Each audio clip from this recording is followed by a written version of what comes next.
Kyrie Irving and Joseph Tsai and the Nets organization in partnership with the ADL, the Anti-Defamation League, announced that they were donating a sum of money to causes to bring awareness and yada, yada, yada, yada. It's like the most obvious PR exercise that I've seen.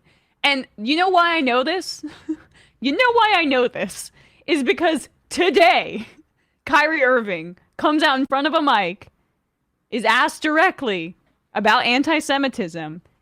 He can't give a straight answer, but the really key element of this answer is at the very end. Do you have any anti-Semitic beliefs? Again, I'm going to repeat. I don't know how the label becomes justified because you guys ask me the same questions over and over again. But this is not going to turn into a spin around cycle of questions upon questions. I told you guys how I felt. I respect all walks of life and embrace all walks of life. That's where I sit. I think what people want to hear, though, is just a yes or no on that question. Yes or no. I cannot be anti-Semitic if I know where I come from. I cannot be anti-Semitic if I know where I come from. Okay, so there you have it. That end of that answer there is Kyrie Irving saying that he still believes in the conspiracy theory that is the Black Hebrew Israelite conspiracy theory, which is that Black people are the true chosen people, as discussed in the Bible, and that they are the real Jewish people, and that Jews are not, and that they are imposters. That is the conspiracy theory that he's clearly saying he still believes in. When I know where I come from. I also appreciate hearing in the background after he says this, and of course the way he says it, you know, in his head he's like, checkmate. And one of the reporters says, what does that mean?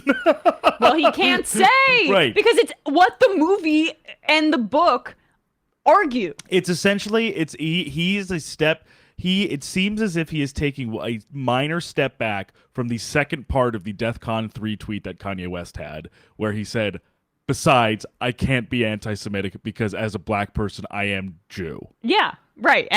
But what does that mean then? That means that the Jews are the imposters in his estimation. And that is anti-Semitic. You are denying the existence of Jewish people, which is so foundational to understanding, like, the Holocaust and the genocide that killed millions and millions of Jews, millions of people.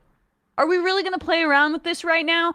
And, like, again, I tried to toy with this a little bit on the show, and I didn't do Majority Report, and I didn't do so very artfully. But there is a complex relationship between different minority groups in this country. And Jewish people have a different complex relationship with white supremacy in this country than Black people do. Because in this country, Black people were enslaved. And that's what makes that dynamic so fraught and with so many different layers that are particular to, like, Americanism, right? Americanism, which is that chattel slavery, and of course chattel slavery was outside of the United States, but it lasted a lot longer here. And it was a part of, you know, our Constitution and how the economy of an entire half of this country was formed on top of.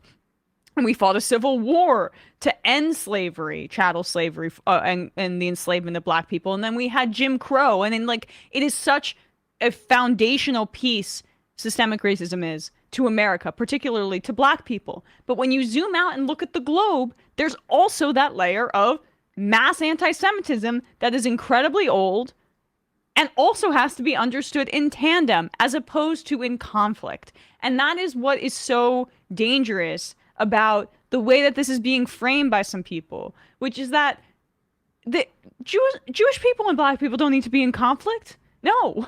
Everyone's here is a victim of a white supremacist ideology and victims of, you know, colonialism and capitalism and all of the things that combine there. And so, like, that is what is so frustrating about this, is that Kyrie Irving, he should know better, but we've been saying that for years now.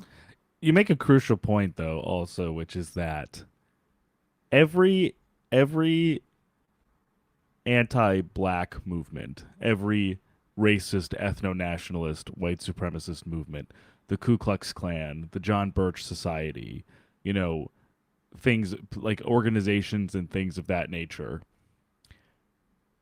Of course, especially when it's in regards to the Klan, and and also slavers in the 19th century in the U.S.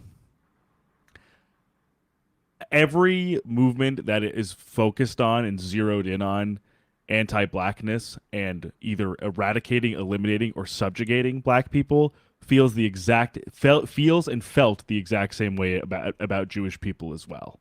Right. The Klan, as much of a foundational totem as anti-blackness was for the Klan, so too was anti-Semitism.